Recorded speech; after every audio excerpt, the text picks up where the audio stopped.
භාවිතය නව පරපුරට කොහොමද බලපාන්නේ කියලා ගොඩක් සාකච්ඡාවට බඳුන් වෙලා තියෙනවා දැන් කාලේ.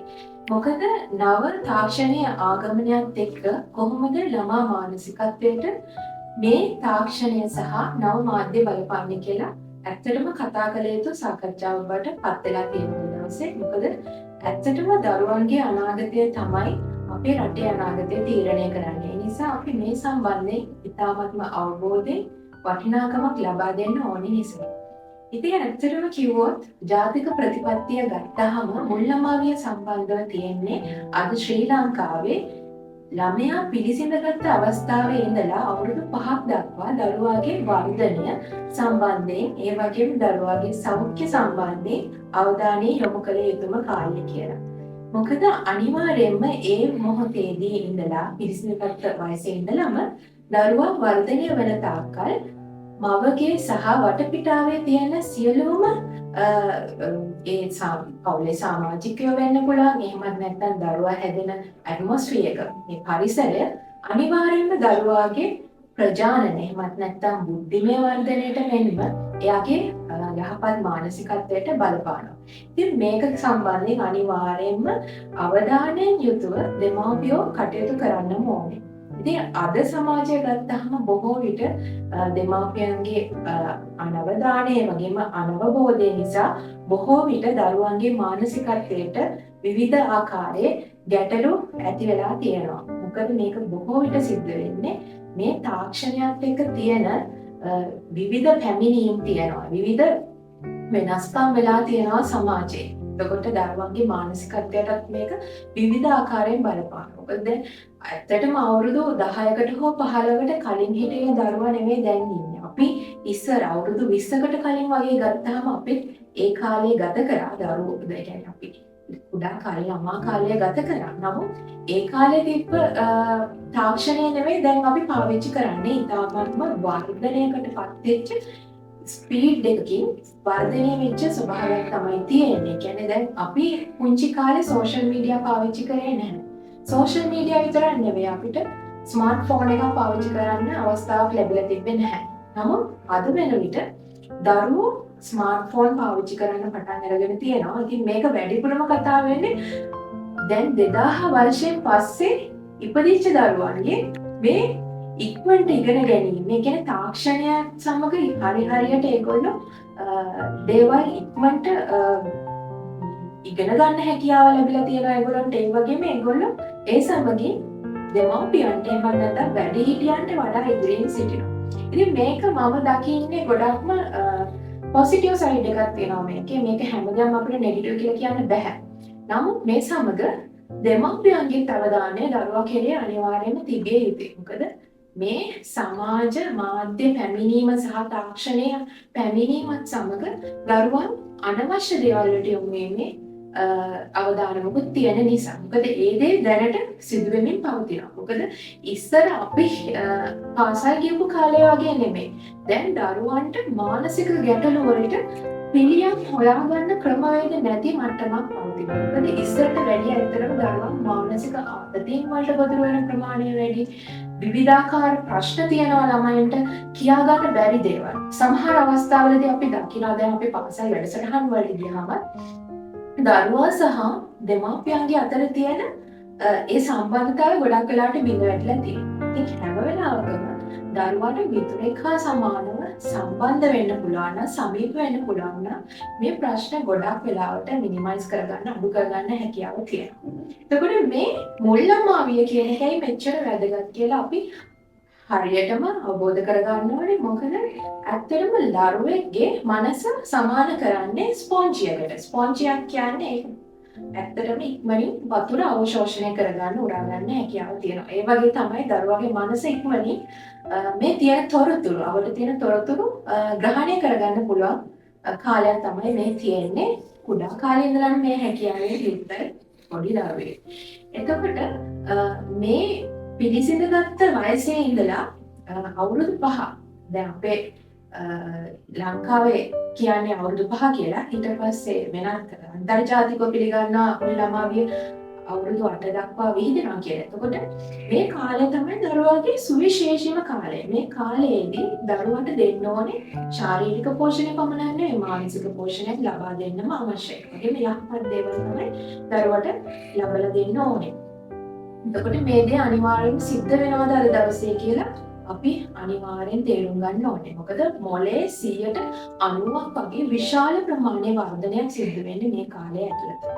එතකොට ඒ නිසා අපි දරුවාගේ ශාරීරික වර්ධනය සහ මානසික වර්ධනය සම්බන්ධයෙන් කටයුතු කරද්දී තාමත්ම සැලකිලිමත් වෙන්න ඕනේ සහ සංවේදී වෙන්න ඕනේ.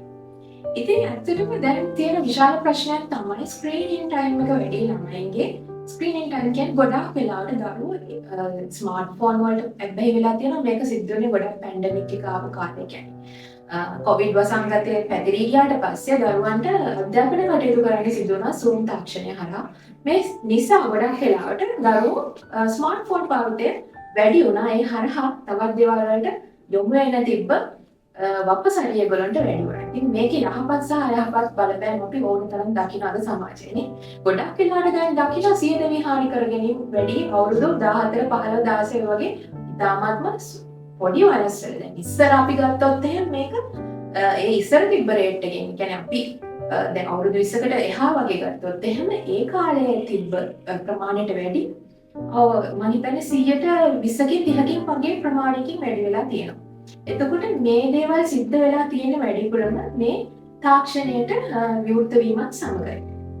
ඉතින් අපි කොහොමද මේ සම්බන්ධයෙන් අවබෝධය ලබා ගන්න? ඇත්තටම ස්ක්‍රීනින් කියන එක බොහෝ දුරට දරුවන්ගේ මොළයේ ක්‍රියාකාරීත්වය බොහෝ දුරට ඒ ක්‍රියාකාරීත්වයට බලපෑම් කරන්න පටන්ගෙන තියෙනවා. ඒක අපි දැන් හොඳටම දකිනවා. මොකද විද්‍යාඥයෝ විසින් හොයාගෙන තියෙනවා දරුවන්ගේ පරිකල්පන ශක්තිය එහෙමත් නැත්නම් ඉමේජිනේෂන් කියන එකට ගොඩක් වෙලාවට බලපෑම් කරනවා මේ ස්ක්‍රීනින් කියන එක. එහෙමත් නැත්නම් රූපවාහිනී බැලීම වෙන්න පුළුවන්. එහෙමත් නැත්නම් මොනම ආකාරයක වීඩියෝ කට බැලීමත් සම්බන්ධයෙන් තමයි මේ කතා කරන්නේ.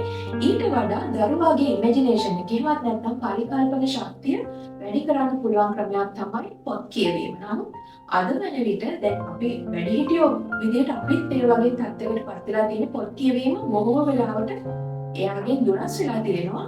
ඒ වගේම වීඩියෝ බැලීම සහ රූපවාහිනිය සඳහා ගත කරන කාලය වැඩි වෙලා තියෙනවා. ඉතින් මේකේ ඇත්තටම අතුරු ප්‍රතිඵලයක් වගේ විදිහට තමයි එන්නේ මෙයාලට පරිකල්පන ඥානය කියන එක එහෙමත් නැත්නම් උසස් රස වින්දනය කියන එක මගේ හැරිලා තියෙනවා. මොකද ඇත්තටම මම මගේ පෞද්ගලිකව ගත්තොත් එහෙම මම කුඩා කාලයේදී මගේ අම්මා මට බත් කෑවේ ලස්සනට කතන්දර කියලා. සින්ඩරෙල්ලාගේ එහෙම නැත්නම් වෙනත් ඒ වගේ පුංචි සුරංගනා කතා සමහර වෙලාවට මම දකිනවා අම්මා ඇත්තම දැන් මට තේරුම් යනවා එයා හිතලා හදපු කතන්දර තියෙනවා ඒව කියලා තමයි මට බත් කෑවේ. ඒකට මම ඇත්තට මේක අහනවා වගේ මම චිත්‍ර රූප වවනවා මෙහෙම කතාවක් තියෙනවා මේ වගේ චරිත ඉන්නවා මේ වගේ කුමාරිකාවක් කියනවා මේ වගේ චරිත ගැන මම හරිම අවබෝධයෙන් තමයි ඉන්නේ සහ මට ඒක හිතේ මැවෙනවා. මේක තමයි චිත්‍ර රූප වවනවා සහ පරිකල්පන ඥානය ඇති කරගන්නවා කියලා කියන්නේ. ඒතර මේ වගේ දේවල් වලින් පරිකල්පන ඥානය වර්ධනය වුණාට පස්සේ දරුවන්ගේ බුද්ධිමය ඥානය වගේ ප්‍රජානන ශක්තිය වැඩි වෙනවා කියලා පහුකාලීනව හොයාගෙන තියෙනවා. එතකොට මෙයා ලිවීම කියවීම නිර්මාණාත්මක ශක්තිය වැඩි කරන දේවල් එයාට කරන්න පුළුවන් දේවල් ඒ ස්කිල්ස් එයාගේ වර්ධනය වීම සිදු වෙනවා කියලා හොයාගෙන තියෙනවා. ඉතින් මේ දේවල් වලට තමයි දරුවෝ යොමු කරන්න ඕනේ. ඇත්තටම දරුවෝ කියන්නේ දෙමව්පියෝ දිහා එහෙම නැත්නම් වැඩිහිටි චරිත මොඩල් එකක් විදිහට දකිමින් අනුකරණය කිරීම. අනුගමනයට වඩා පළවෙනියටම සිද්ධ කරන්නේ දරුවෝ ඉමිටේට් කරනවා එහෙම නැත්නම් අනුකරණයටපත් කරනවා. එහෙම කළා තමයි දරුවෝ ඉගෙන ගන්න. මේක ඇල්බර්ට් බාන්දුරා කියන සමාජ විද්‍යාඥයා විසින් හොඳටම එයාගේ විද්‍යාත්මක පරීක්ෂණයකින් ඔප්පු කරලා තියෙනවා. මේක ඕගොල්ලන්ට ඕන හැටියට Google වල සර්ච් කරලා බලන්න පුළුවන්, YouTube හරහා බලන්න පුළුවන්. බොබෝඩෝල් කියලා පරීක්ෂණයක් තියෙනවා. මේ බොබෝඩෝල් කියලා කියන්නේ ලොකු බෝනික්කෙක්. මේ ලොකු බෝනික්කා හිටවලා තියලා මේ පරීක්ෂණයට භාජනය කරන තැන දරුවෙකු ඉස්සරහා ඒ දෙමාපියෝ දෙන්න ඇවිල්ලා මේ බොබෝඩෝල් කියන බෝනික්කට පහර දෙනවා. ඇත්තටම අතින් පහර දෙනවා එක වතාවකදී ඊට පස්සේ කකුලෙන් පහර දෙනවා. ඒ වගේම බිම දාලා පාගනවා. ඒ වගේම මිටියකින් පහර දෙනවා. මේ ආකාරයේ විවිධ ආකාරයේ හිරි හැරයටපත් කරන එක තමයි මේ කරන්නේ එතනින් බලනවා මේ දරුවා මේක පරීක්ෂාවට පත් කරගෙන ඉන්නේ නැහැ. මම නිරීක්ෂණය කරනවා මේ අම්මා සහ තාත්තගේ හැසිරීම. ඉතින් මෙයා මේක දැකලා මෙයා මේක අනුකරණය කරන්න පටන් ගන්නවා. මෙයා ගිහිල්ලා පටින් ගහනවා බෝනික්කට, ඒ වගේම අත්වලින් පහර දෙනවා, ඒ වගේම බිම දාලා ගහනවා, මිටියෙන් පහර දෙනවා. මේ සියලුම ක්‍රියාකාරකම් දරුවා අම්මා සහ තාත්තා කරපු දේවල් සිදු කරනවා. මේක තමයි පරීක්ෂණයේ මූලිකවම සිද්ධ වෙන්නේ. ඒ තේරුම් ගන්නවා මේ පරීක්ෂණයේදී දරුවා අනිවාර්යයෙන්ම දෙමව්පියෝ කරන දේවල් සිදු කරනවා කියලා. ඉතින් අනිවාර්යයෙන්ම අපි මේ වර්තමානයේ වෙනකොට ගොඩක් දේවල් වෙනස් වෙලා තියෙනවා. අතිශයින්ම අපි අවධානය යොමු කරන්න ඕනේ දරුවෝ මොනවද දකින්නේ, එයා කොහොමද අනුකරණය කරන්නේ කියලා. දැන් බලන්න ඇත්තටම අද සමාජයේ ගත්තොත් එහෙම දෙමව්පියෝ හැම වෙලේම ඉන්නේ බිසි නේ, ෆෝන් එකේ තමයි හැම වෙලේම ඉන්නේ. එතකොට ඒ විදිහටම දරුවා ෆෝන් එකට ඇබ්බැහි වෙන්න පටන් ගන්න තියෙනවා. එයාගේ දුරස් කරොත් එහෙම දුරකතනේ එයා ගොඩක් වෙලාට ඇග්‍රෙසිව් එහෙම නැත්නම් කලහකාරී විදිහට හැසිරෙන්න පටන් ගන්නවා. ඉතින් ඒ තත්ත්වය මග අරින්න පුළුවන් එකම වගකීම සතුව තියෙන ඔබ සතුව පමණමයි. ඉතින් ඒ දේ සඳහා අවධානය අපි යොමු කරන්න ඕනේ. එතකොට ඒක එක කතාවක්. ඒ වගේම කලාව සම්බන්ධයෙන් ගත්තාම දරුවන්ගේ හොඳ සිතුවිලි ඇති කරන්න, ඒ වගේම ඉවසීම කියන දේ ප්‍රගුණ කරන්න පුළුවන් මට්ටමට කලාව පාවිච්චි කරන්න ඕනේ. ඉතින් ඉස්සර ගත්තාම ඇත්තටම කලාව කියන එක හොඳටම යහපත් ලෙස පාවිච්චි කරපු දෙයක්. තමන්ගේ මනෝභාවයන් එහෙම නැත්නම් චිත්ත වේග කළමනාකරණය කරන්න පුළුවන් ක්‍රමවේදය තිබ්බේ කලාව තුළ. නමුත් අද වෙන විට කලාවත් බොහෝ වෙලාවට කලාකාරී එහෙම නැත්නම් ඇග්‍රෙසිව් මට්ටමේ දේවල් තමයි අපිට අවුට්පුට් එකක් විදිහට දාන්නේ. දැන් මම කියන්නේ දැන් මේ කාලේ බිහි වෙන සින්දු ගත්තාම ඒ වගේ දේවල් තමයි අපි වැඩිපුරම දකින්නේ. බස් රටවල යනකොට වෙනම කල්චර් එකක් දකිනවා, ගීතවල ගීත රස වින්දනයේ. දැන් ඒවා ගොඩක් වෙලාවට දරුවෝ අහනවා, කිසිම පද රචනයක තේරුමක් නැති ගීත අහනවා. මේ වගේ දේවල් නිසා වෙලා තියෙන දරුවන්ගේ අපි කලා රසයෙන් අපි බලාපොරොත්තු වෙන්නේ, අපි කියනවා ආනන්දේ ප්‍රඥාවට යවලා ප්‍රඥාවෙන් යථාර්ථයට යවනවා කියන්නේ. ඒ කියන්නේ ආනන්දය කියන්නේ කලාව තුළින් අපිට ඉස්සෙල්ලාම සතුටක් ඇති කරනවා. ඊට පස්සේ ප්‍රඥාවට පත් කරනවා. ප්‍රඥාව කියන්නේ බුද්ධිය සම්බන්ධව අපිට කතිකාවතක් ඇති කරනවා. ඊට පස්සේ මේ බුද්ධිමය පණිවිඩය දීලා ඊට පස්සේ යථාර්ථය අපිට ජීවිතයේ යථාර්ථය පැහැදිලි කරනවා. මේ තමයි යහපත් ඉහළ එහෙම නැත්නම් උසස් රසඥතාවයක් තියෙන කලාකෘතියකින් විශ්ල කළ යුතු වන්නේ. නමුත් අද දවසේ ඒ දේවල් සිදු වෙනවද කියලා හිතා ගන්න බැරි තරම්ම හරිම බුද්ධ එහෙමත් නැත්නම් පහත් ගණේ කලාකෘති එහෙමත් නැත්නම් ගීත වෙන්න පුළුවන් මේ දේවල් තමයි ඇති වෙන්නේ. ඒ ටෙලි නාට්‍ය වෙන්න පුළුවන් හැම දෙයක්ම මේ ගණයට පත් වෙලා තියෙනවා අත්තාමත්ම අවාසනාවන්තව. ඒතර වර්තමානයේ යහපත් දේවල් ඇති උනේ නැහැම කියන්න බෑ. යහපත් දේවල් වරින් වර අපිට දකින්නට ලැබෙනවා සමාජය තුළ, සමාජ ජාලා තුළ වුණා.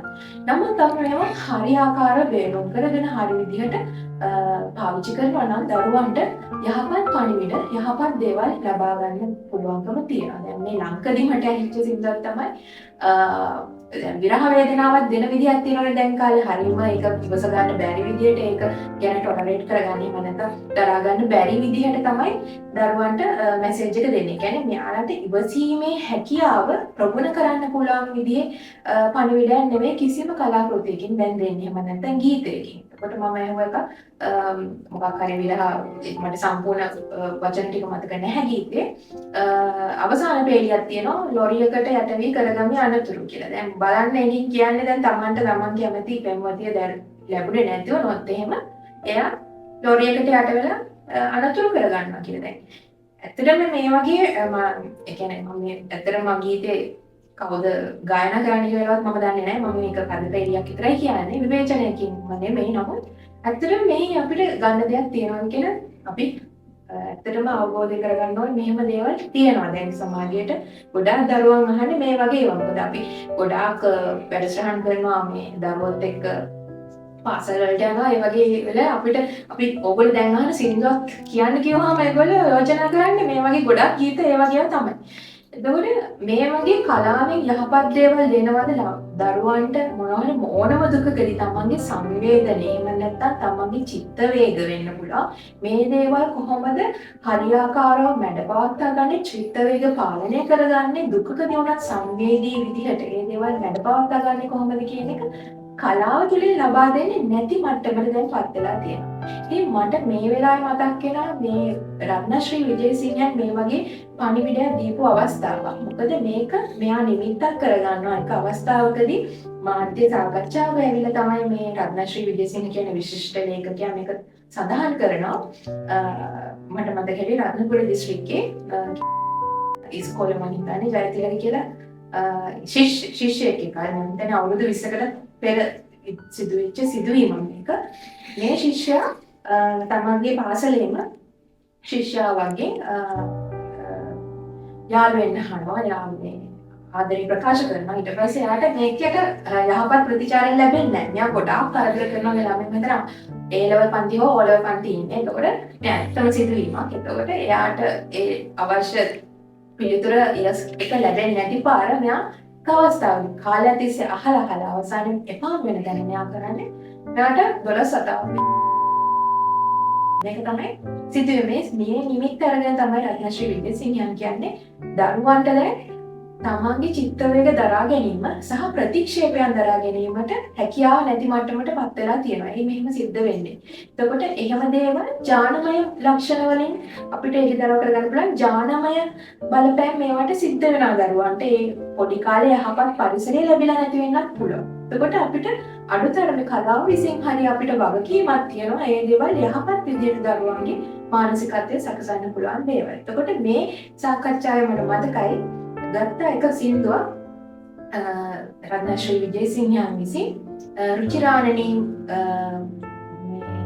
රුචිරාණනී කියන සින්දුව එක පාරම කියලා තමයි ඒක අවසානයේ තියෙන්නේ. ඉතින් ඇත්තටම දැන් ඒ වගේ සින්දු තමයි ගොඩක් බිහිවුනේ. දැන් මේ කතා කරන්නේ අවුරුදු 15කට 20කට පමණ පෙර වෙන්න පුළුවන් මේ රත්නශ්‍රී විජේසිංහන්. ඒකට එයා කියනවා එක අවස්ථාවක මේ ගීත අතරින් අපි ඉස්සර ඇහුවේ මේ වගේ ගීත කියලා මහගමසේකරයන් කියපු ලියපු සින්දුවක් කියනවා. ඒක තමයි දැන් මේ වෙද්දී අමරදේව ශූරින් විසින් ගායනා කරපු ගීතයක්. මලහිරු බසිනා සැන්දා යාමේ ඔබගෙන් සමුගන්නා. ඒ වගේ මේකේ අවසාන පේලියක් තියෙනවා. සියුම්මලි දැතින් ඔබේ හිස අතගා ඔබගෙන් වෙන්වී මායන්නම් කියන එක. ඉතින් ඒකේ කියන්නේ මේ විරහව කොහොමද දරාගන්නේ කියන එක. එතකොට ඇත්තටම මෙතන වෙන්වීමක් කතා කරන්නේ මේ මහගමසේකරයන් විසින්. කොච්චර විරහාවක් ලැබුණා වුණාට එයා ආදරෙන් තමයි වෙන් වෙන්නේ. කියන්නේ තමන් ආදරය කරපු කෙනාගේ හිස සියුමැලිව අත ගාලා හරිම ආදරේ කිසිම වෛරී චිත්තයක්වත් ත්‍යාගාව නැහැ. ඉතින් මේ වගේ සංයමය ඒ වගේම සහකම්පනය ඒ වගේම සංවේදී බව ඉවසීම කියන එක ප්‍රබල කරන්න පුළුවන් මට්ටමේ කලාවන් නිර්මාණය වුණා ඉස්සර කාලේ. ඒ වගේ ගීත අනන්තවත් ගන්න පුළුවන්. ඉතින් මේ වගේ දේවල් අනිවාර්යයෙන්ම දරුවන්ගේ මුල්ලමවිය පමණක් නොවේ ඉදිරි ජීවිතයේදී එයාලගේ මානසික තත්ත්වයට යහපත් කරන්න සහ අනිත් පැත්තට නිෂේධනාත්මක එහෙම නැත්නම් නෙගටිව් දේවල් එකතු කරන්න බලපානවා කියන එක අනිවාර්යයෙන්ම කියන්න ඕනේ. ඉතින් සමාජ මාධ්‍ය කියන එක පමණක් නෙවෙයි වෙනත් මාධ්‍ය හරහා පවා දරුවන්ගේ මානසික විකෘතිතාවය මෙන්ම යහපත් ප්‍රකෘතිතාවය ඇති කරන්න පුළුවන්කම අනිවාර්යයෙන්ම තියෙනක ප්‍රබලතාවයක් තියෙනවා. ලොකු ඉන්ෆ්ලුවන්ස් එකක් ලැබෙනවා. කියන්නේ අනිවාර්යයෙන් ගැන අවබෝධයෙන් කටයුතු කරන්න ඕනේ. ඉස්සරහට මේ වගේ වටිනාම දෙයක් ගැන කතා කරන්න බලාපොරොත්තු වෙනවා.